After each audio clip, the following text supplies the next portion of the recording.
to our right, very quickly there in the corner, is an okapi. Very, very shy animals. They were not discovered by the Western world until the year 1901. Pretty recent in terms of animal discovery, so it does seem like such a long time ago. Now their stripes on their hind legs serves to remind many of a zebra, though I guarantee you they are no relation whatsoever. In fact, the okapi are the only living relatives to the giraffes.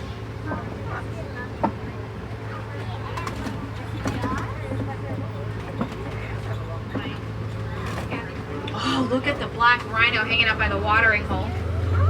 Hold on, folks, we'll get a little closer. Unfortunately, due to illegal poaching, there are less than 5,000 black rhinos left on this earth. It is just heartbreaking, especially when you consider how powerful they are. 3,000 pounds in size, capable of charging at speeds of 35 miles an hour. Wow. Not to mention their skin is nearly an inch thick, which makes it almost impenetrable to any kind of attack.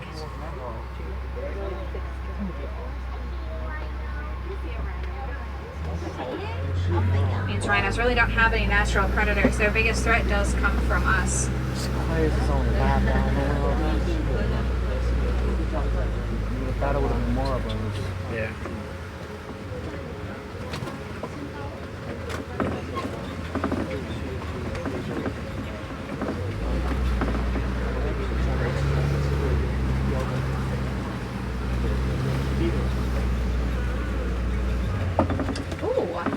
Things happening over here on the left.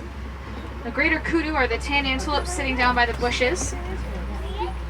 They're females because they don't have any horns, and they're the second tallest antelopes in Africa.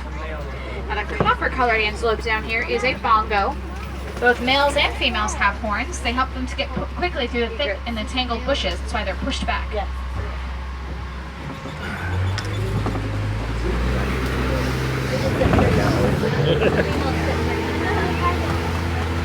We're going to head on over to the Safi River now, right next door. Usually a pretty good place to try and find a couple of hippos. Maybe even some crocodiles.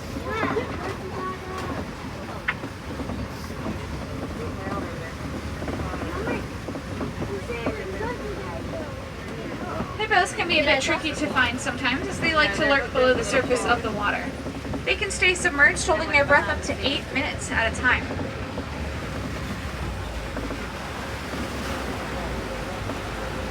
Ooh, take a look over here on the left. Like it goes over here.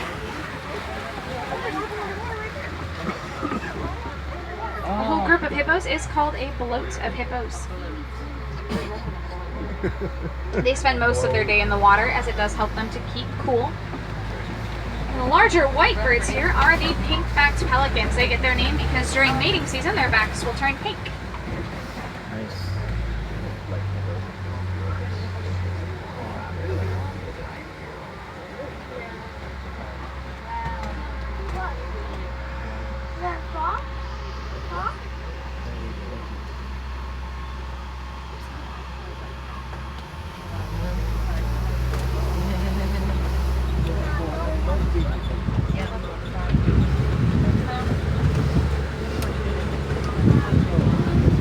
Right around the bend, we're going to be crossing over a bridge. Now, folks, this bridge goes right over a pit full of Nile crocodiles over to your left.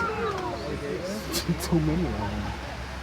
Nile crocodiles can reach about 20 feet in length and run 10 miles an hour on land. Their jaws have a bone-crushing power of about 2,000 pounds of pressure per square inch, which is only slightly intimidating. We're going to get out of here and head on over to my favorite area of the reserve, the Serengeti grass dunes.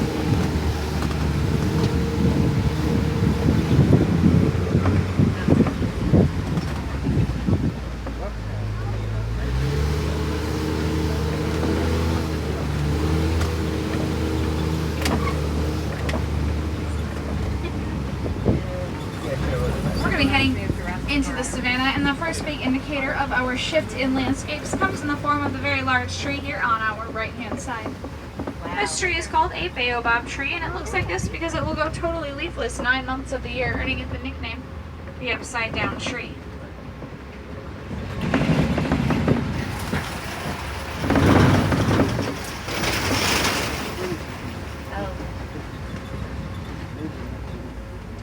beautiful view of the savannah from up here, which stretches for quite a few hundred miles across East Africa. It'll see millions of different animals migrate across it every year, almost acting as a big superhighway for many of them.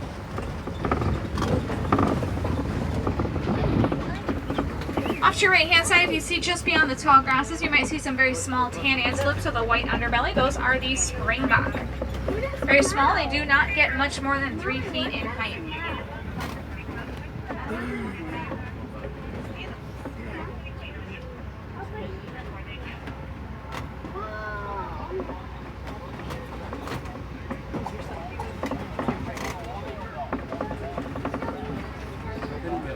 Off to your right, the large horns belong to the Ankole cattle.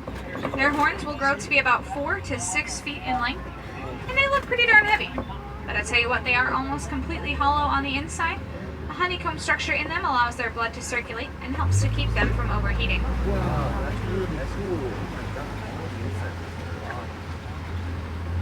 On our left, you'll see some African wild dogs sleeping. They're black, tan, and white in color. If you look kind of in the left corner there, and then underneath the bush,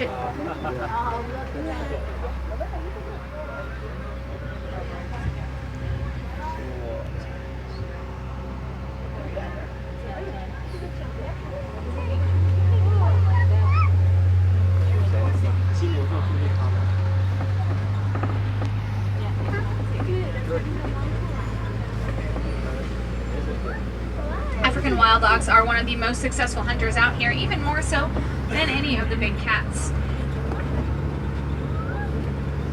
They work together as a pack and they'll chase their prey until it is completely worn out.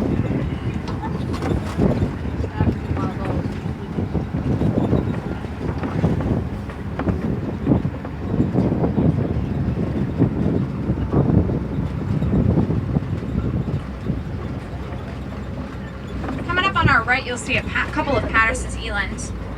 Elands are the largest antelopes in Africa, males standing about 6 feet tall, just at the shoulder, weighing well over 2,000 pounds in size. Check it out. Beautiful, beautiful animal here.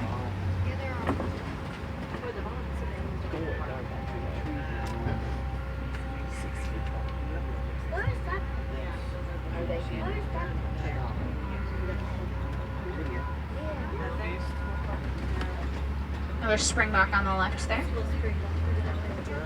They're pretty cute. They get their name because when they're frightened, they will spring into the air repeatedly, up to heights of 6 to 8 feet just to get away from predators.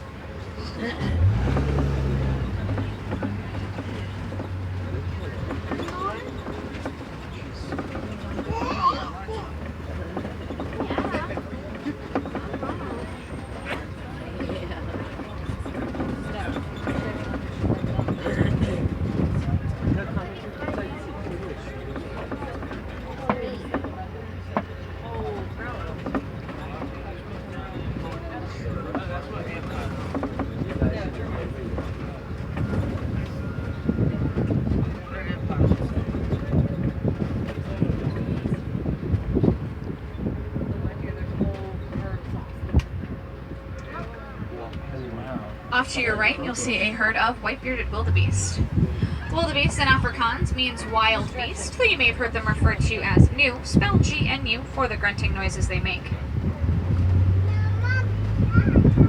They do have one of the largest migratory patterns of any mammal as well. About 1.5 million will migrate together every year. It looks like we found some giraffes.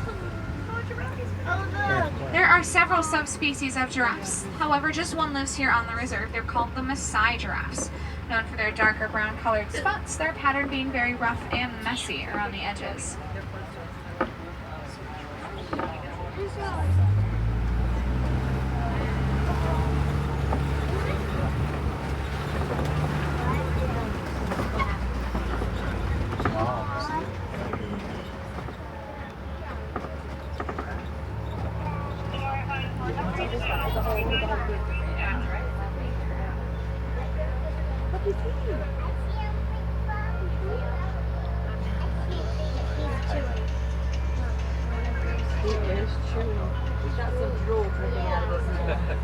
Giraffes spend a good 16 to 20 hours of their day being pretty active, and however, they spend most of that time eating, and they only sleep for about 30 minutes or so every single day. don't think I could be a giraffe.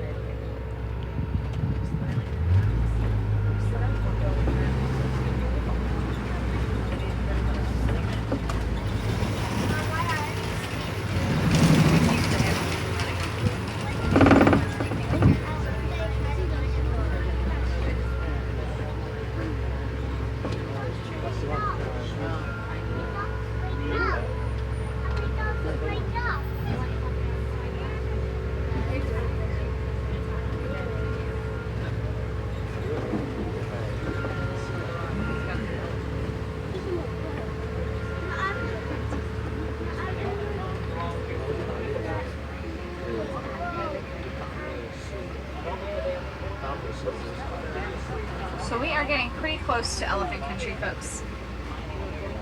And they're kind of my favorite animals, so we're going to head out that way here in just a moment. See if we can find.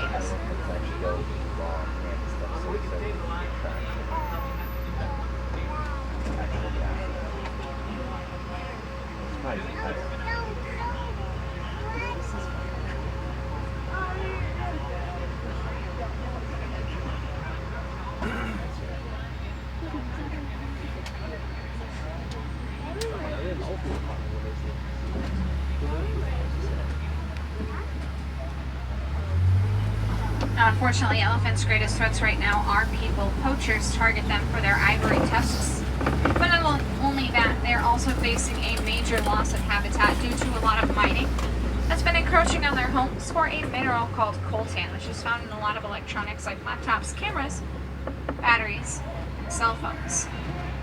Unfortunately, because of this, elephants are being forced more and more into sharing land with humans, which is not only dangerous for us, but pretty dangerous for them as well. They're very, very large, of course, hardly capable of sharing such small spaces like that with each other, let alone trying to throw humans into the mix there too.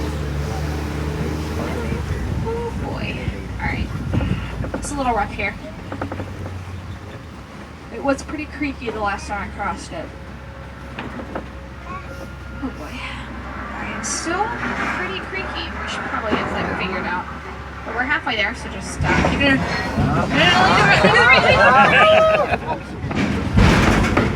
Nobody move. Everyone, stay very, very still. Nobody move.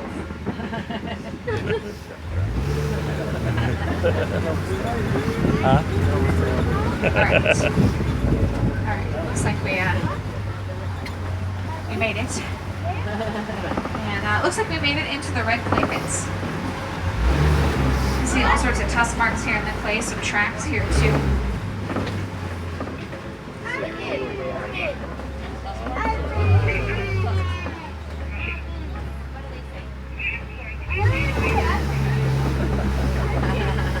Herds of elephants like this are typically made up of the little ones who will spend most of their childhood with mom. It's about 13 to 15 years and one of the longest childhoods of any mammal, second only to humans.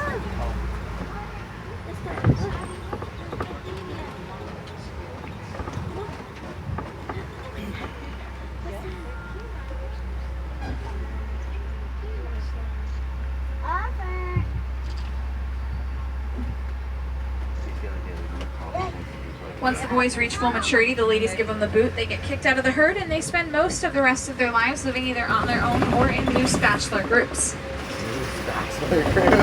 Which means the ladies are in charge of the herd, and they'll spend most of, I think they've earned that, because when they get pregnant, their gestation period will last for just about 22 months.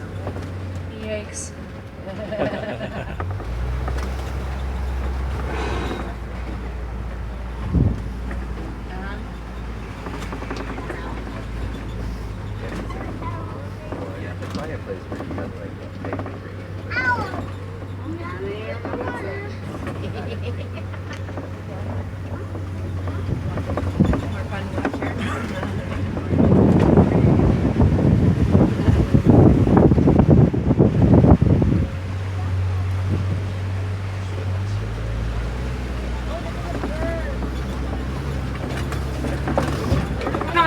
left-hand side is an island full of greater flamingos, the largest and the least pink of all flamingos, getting their coloring from their diet, which consists of brine shrimp and other aquatic animals with beta-carotene in them. Brine. I have to say, I think my favorite thing about the flamingos is that a whole group of them is called the flamboyants. Yeah.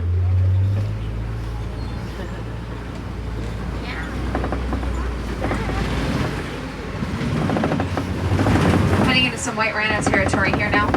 Unfortunately, much like the black rhino we saw earlier, white rhinos are also on the verge of extinction because of poaching. Ooh. Look over to your left.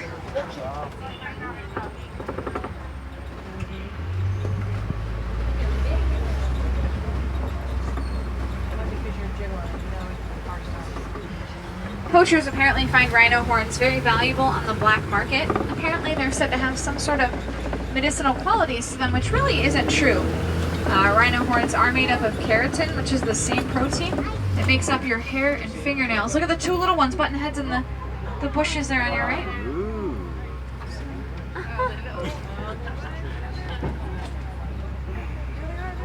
You can kind of see them behind some of the bushes there. Hold on, let's get a look at these two laying down.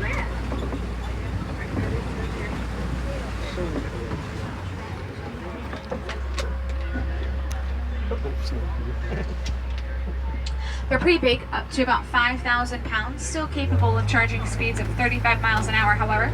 And they have terrible eyesight, which is probably why a group of them is called a crash. They're still fighting.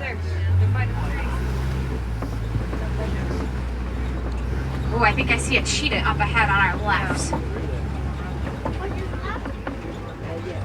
Cheetahs are the fastest moving land mammals. They've been known to clock in at speeds over 60 miles an hour.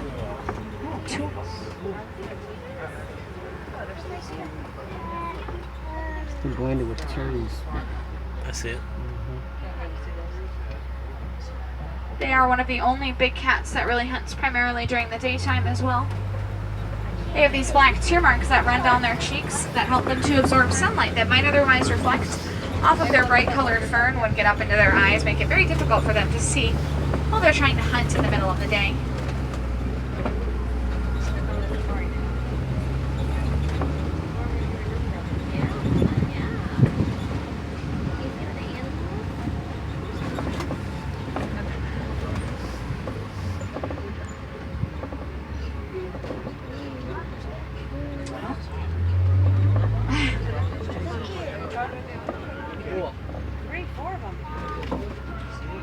Feisty little guys.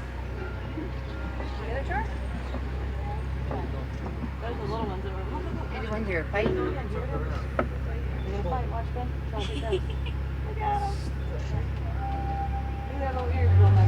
They're so adorable. Big. Powerful, but also adorable. Some zebras here off to your right. Their stripes are all very, very unique, just like human fingerprints. No two sets of their stripes will ever be the same.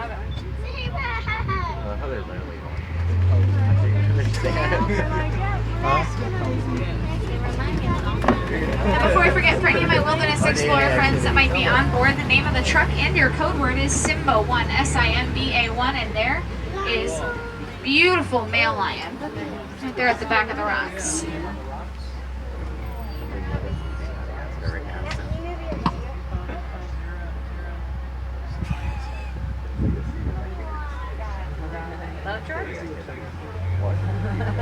Lions are pretty inactive most of the day. They lay around, sleep, do a whole lot of, well, nothing, for about 18 to 20 hours a day, which sounds pretty good to me. I think I'd like to be a lion.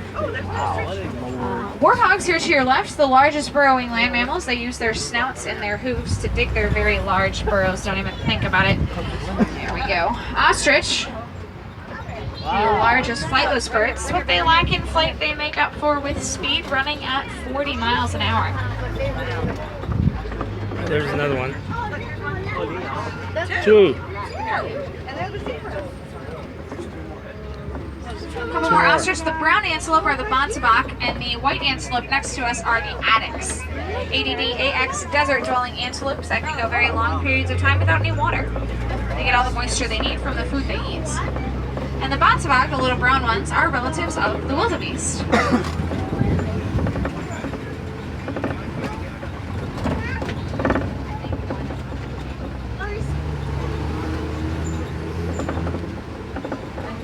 newest addition to the reserve is back this way, and I like to swing by here periodically just to see if anything interesting is happening. And ooh, I do think I see something up ahead.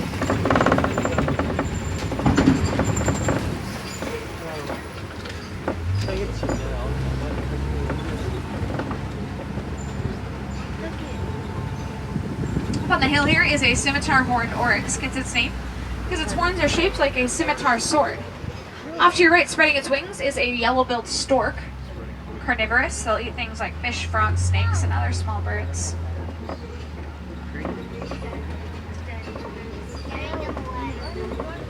Not a very small bird. I have a, I know that, The oryx are also desert antelopes, and their bodies have adapted so well to heat. They can withstand temperatures up to 115 degrees before they even start to sweat. Pretty awesome. on your side or on the water down through, and on the ground it actually shoots up. Like a geyser, but it's not hot and it's like continuous. Now we are, of course, doing absolutely all that we can in order to help protect every single one of these animals. Still, there is a lot that you folks can do too. One of my favorite things to do is trying to recycle old cell phones and other electronics like laptops and cameras. Anything with that mineral coltan in it. And even just your general recycling of papers and plastics, that is a huge, huge help as well. Something as simple as sharing what you've learned here, sharing your photos and your experiences, and just getting involved in your local conservation efforts, you will be helping these animals out.